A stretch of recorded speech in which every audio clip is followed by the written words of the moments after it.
Okay, this video is going to be about plate solving. I've been using a program called All Sky Platesolver. One thing that's a little unique about this program is you can download the entire database onto your computer, and that way you can do your plate solving without having an internet connection. So if you have an older computer that you don't like to keep on the internet, or if you go out to a remote area, you might decide you like that idea. I'll tell you a little bit about it here. This is a free program. You can just Google the words All Sky Platesolver and find it, and it's on astrogb.com. Apparently the GB stands for this guy that created it. Giovanni Benintende, I guess is how you say his name. And it'll just give you a little exe file, of course. And that gives you just this basic setup here. The indexes, which are the images that it plate solves against, are something that you have to download. And when you first install this, it'll actually pop up a box that says that you need to get them, and you can just click yes.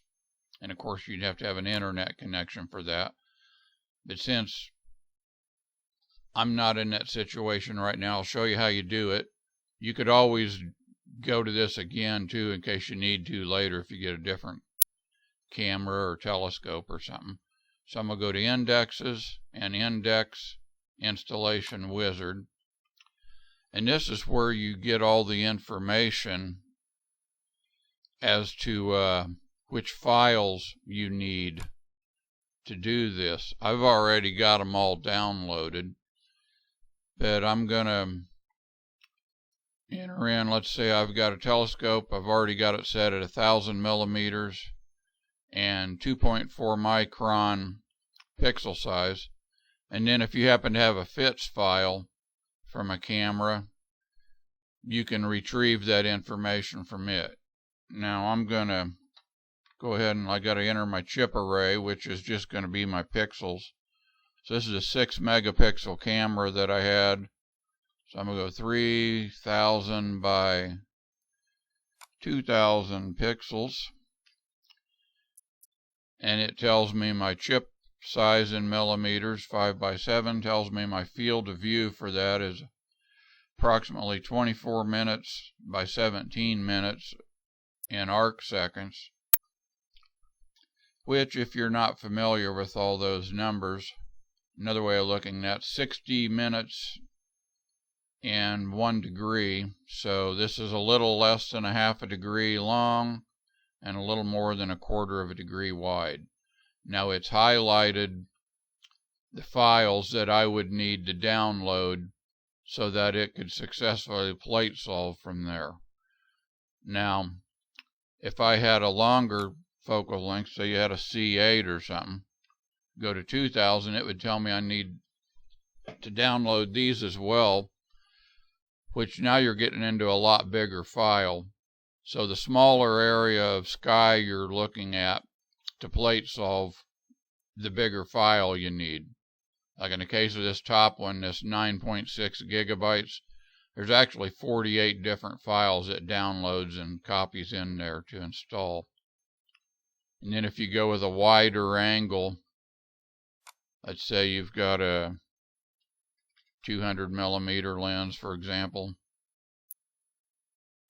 and we'll go with a bigger pixel. Say I've got my Nikon D50. It'll go down here quite a bit smaller, and then it's a lot easier to get your information.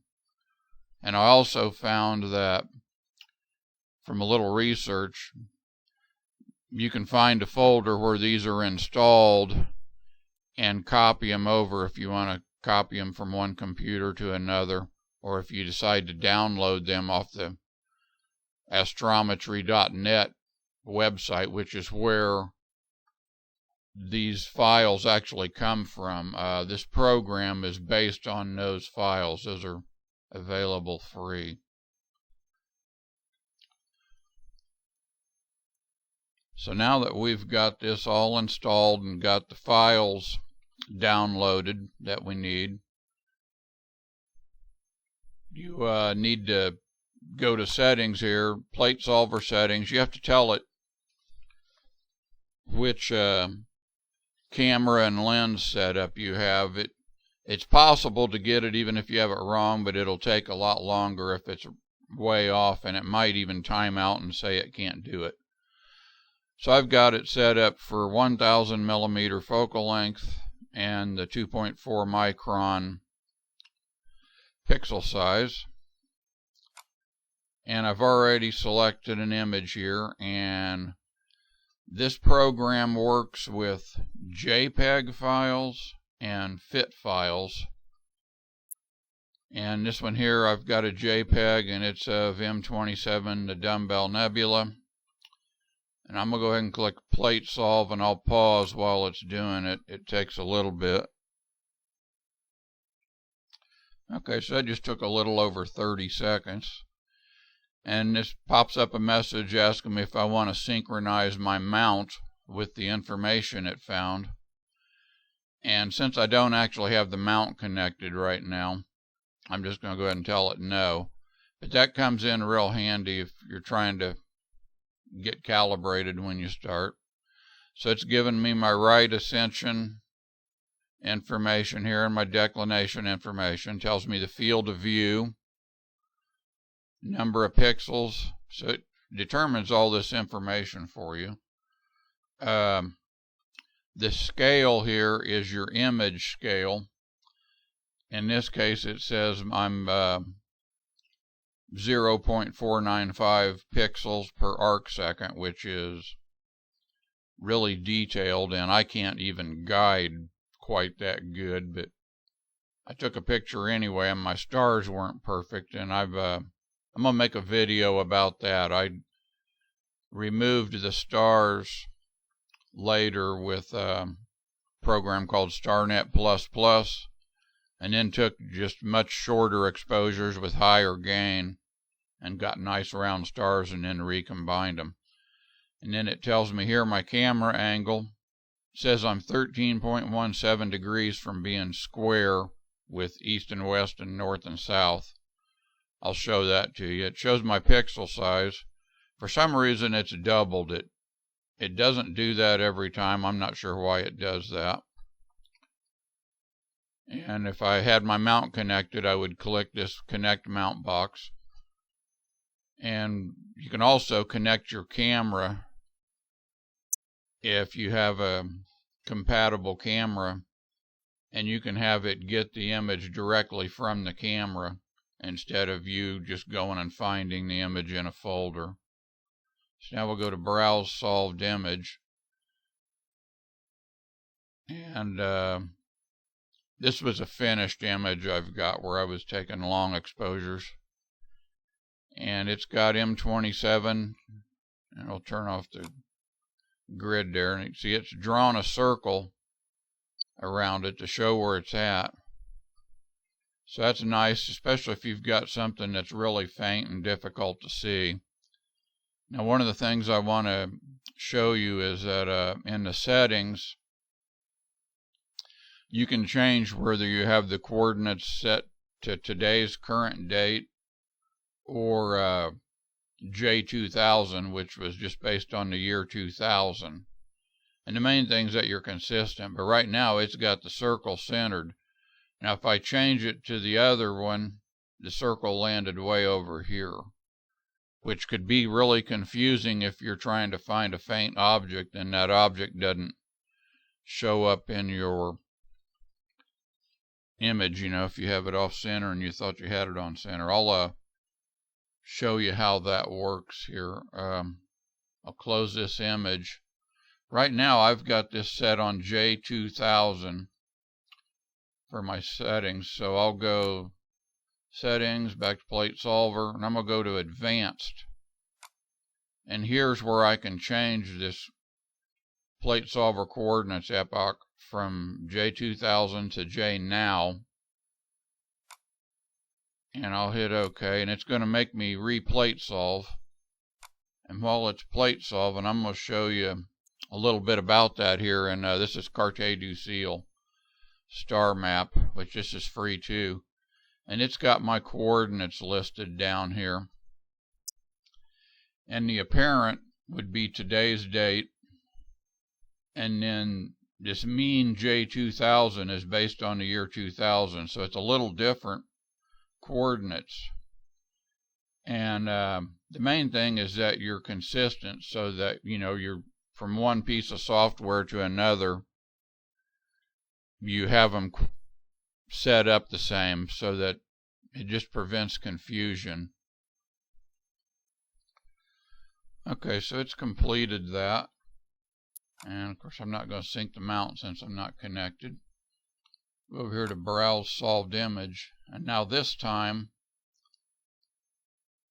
it's not, I'll turn off the grid. You can see the circle for M27 is off center.